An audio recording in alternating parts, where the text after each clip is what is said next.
Hello, welcome. We're in Italy with Zach from Feedback. I've grabbed hold of him because you're going to give us a few top tips today, aren't you? I'm going to try and wrangle a few top tips out of you. I think we talked about maybe what are some of the most important tools that you could need if you're getting into cycling, if you're staying with cycling. What are some of the important tools that you could have in your kit? Exactly. I want to know important tools, jobs that you can do yourself, just a couple, and more importantly, jobs that really you should be going to the bike shop for. Exactly. Because we've got to keep local bike shops alive, haven't we? We absolutely do. And there's some projects that it's just a bit too technical, and also the gear, it changes from year to year to year. So you want to make sure you want to let them have the right tools for the specific thing that it might be 2 years old. You don't need to have that in your kit. You just need a certain small selection of things. Right. Fire away then.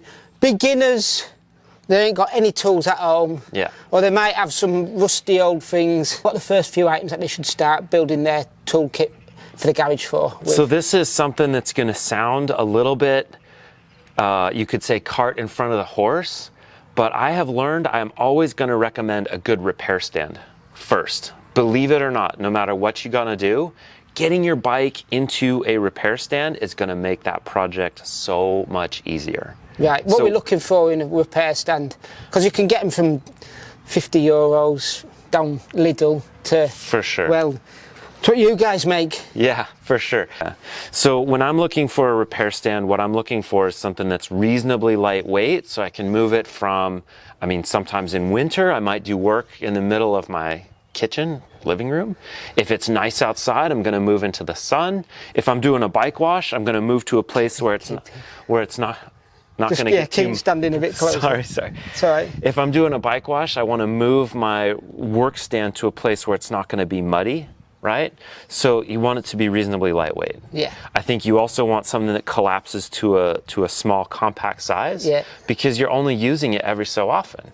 So don't get something that's hard to fold up and hard to collapse down for storage. Right, so you've gone out, you've got the repair stand. What tools do we need to tinker about with the bikes? For sure. So anybody's going to suggest a good set of hex wrenches. You know, we've got a Y-shaped hex wrench. There's different sizes and shapes to them. You can get hex wrenches with a nice grippy handle and a longer extension.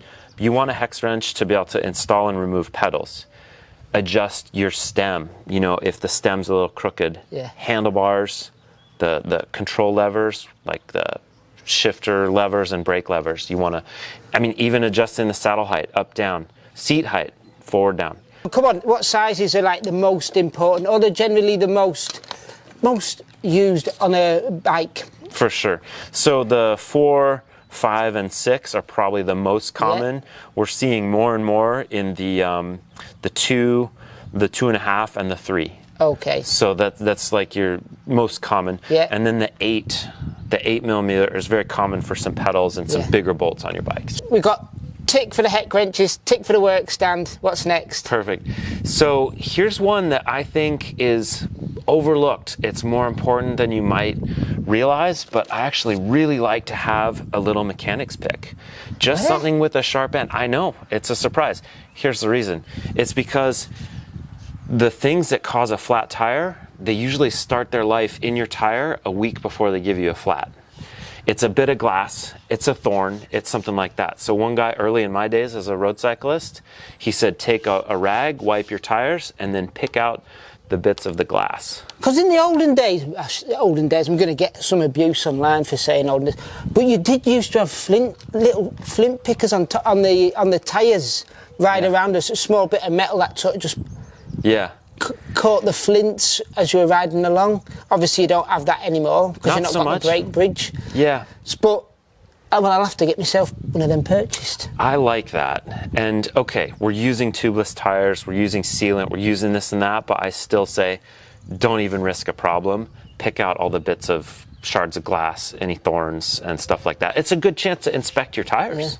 And you can use that pick for all sorts of other stuff on your bike as well. You can clean the crud from your cogs with that. You can scrape off the chain rings with that, get all the grease off. Lovely. So prevention rather than cure. Exactly. Excellent. Right, next up what we got?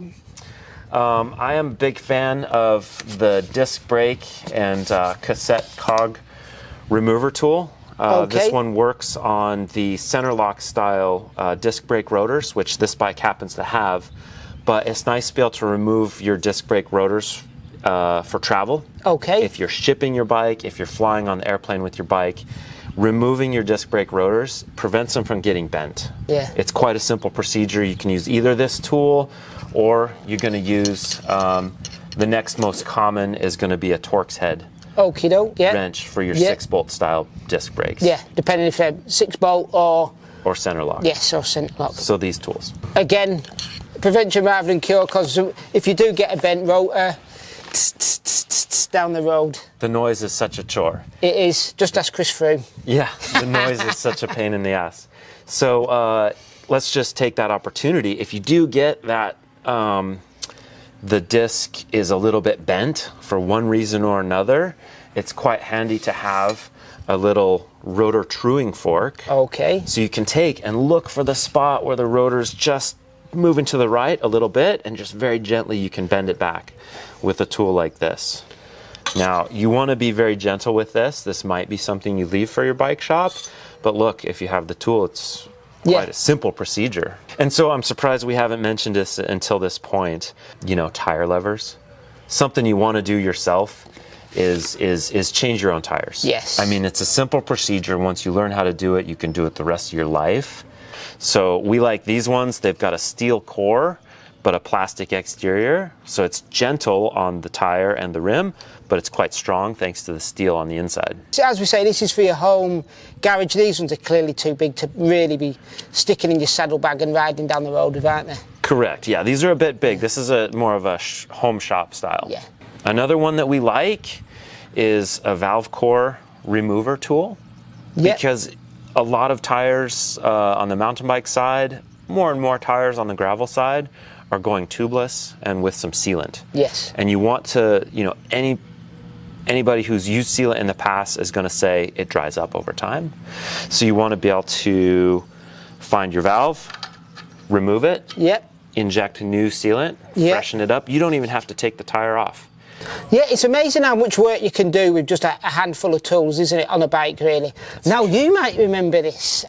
I don't know how long you've been around the sport, a little while. Do you remember Cannondale did a prototype bike where you could change everything on it with 1/8mm Allen key? I remember that. Was that Alex Pong, that aluminum thing? Yes. It was all mental. shiny. It looked like, you know, it looked like a Tesla Cybertruck in bicycle form. But nice. But not, yeah. Right. What are you saying about Tesla? That's okay. But yeah, obviously we're not at that stage. That was a prototype. So yeah, you do need more than just an 8mm Allen key. For sure. But it is surprising how few you've kind of recommended. For sure. What sort of repairs do you think are a no-no at home? Or a no-no for newbies? For sure, for sure. You know, I would not recommend touching your suspension parts. For example, you know, on a mountain bike, you need to fix the suspension from time to time. So take that to the bike shop. Mm-hmm. Same thing for bleeding your disc brakes. You know, most of the disc brakes are using hydraulic fluid on the inside.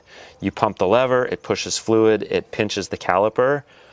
It's a safety concern. Yes. If you do that incorrectly, you get it wrong, you're going to crash. So just take that one to the bike shop. Okay. Yeah. Look at this for transition. Boof. Yeah.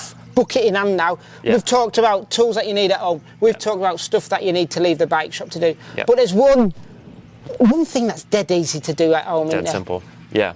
And that's where the bucket comes in, isn't it? For sure, yeah. With a bucket and just, you know, the smallest kit of nice brushes. These ones are from a company called Mountain Flow. We like these ones. You want to wash your own bicycle. That's the thing. If you clean it, if you look after it, clean it regularly, generally the mechanical problems don't appear, do they? They don't often. surprise you. Yeah. And as you're doing the wash, you get to inspect your bike a little bit, so you can prevent, you know, you either see them before it fails on a ride. It gives you a chance to prevent it before it really does fail. And it's something you can do yourself, takes 5 or 10 minutes. And again, going back to the start, so much easier to wash your bike with your bike in a repair stand. Excellent. So if that's the only reason you buy a repair stand, I still say do it. Okay, yes. Let us know what you've got in your garage, those people. Let us know if this has been any help to you. Man, that's a mouthful. It's a mouthful. Yeah. And as always, thanks for watching and enjoy your riding.